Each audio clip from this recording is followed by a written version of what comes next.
पाकिस्तान 'ਚ पंजाबी कॉम्प्रैस्तां दे सब तो वड्डे नैटवर्क पंजाबी नैशनलिस्ट फोरम वालों जी आयां नूं। पाकिस्तान च कौमां दी हुण सफबंदी हो गई है। हर मुल्क च वक्त दे नाल नाल सियासत दी बसात बदलती रहती है। इसलिए कौमां दे लई बेहतर यही हुंदा है कि सियासत दी बदलती हुई बसात ते नज़र रखी जाए। अफगानियां, कुर्दिस्तानियां ते उत्तर प्रदेशी गंगा जमना की सकाफत वालों खेल इख्तामी मराहल ते है।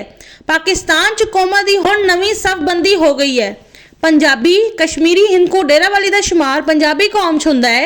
स्मार्ट, ब्राह्वी, गिलगिती बल्तिस्तानी, कोहिस्तानी, चित्राली, स्वाति, गुजराती, राजस्थानी कौमां हुण पठाना, बलोचा, हिंदुस्तानी मुहाजरां दी पाकिस्तान च सियासी, समाजी, इंतजामी, मुआशी, इकतसादी बालादस्ती हुण खत्म कर दित्ती गई है।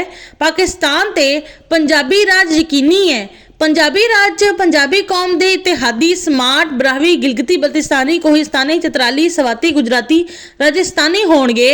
पाकिस्तान च सियासी, समाजी, इंतजामी, मुआशी, इकतसादी बालादस्ती पंजाबी, स्मार्ट, ब्राह्वी, गिलगिती बल्तिस्तानी, कोहिस्तानी, चित्राली, स्वाति, गुजराती, राजस्थानी दी होएगी। इसलिए पंजाबी कौम परस्त तीन काम करन ते ध्यान देना शुरू कर देण। पंजाबी कौम च सियासी शऊर पैदा करके पंजाबियों की समाजी, इंतजामी, मुआशी, इकतसादी हालात बेहतर बनाना शुरू करन।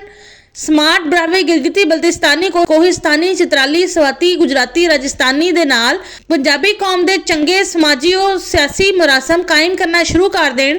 पंजाबी, स्मार्ट, ब्राह्वी, गिलगिती बल्तिस्तानी, कोहिस्तानी, चित्राली, स्वाति, गुजराती, राजस्थानी दे नाल दुश्मनी रखण नाले पठान, बलोच ते हिंदुस्तानी मुहाजर दी सियासी, समाजी, इंतजामी, मुआशी, इकतसादी बालादस्ती ते जुल्मो ज़्यादतीकरण दी आदत खत्म करवाना शुरू कर देण।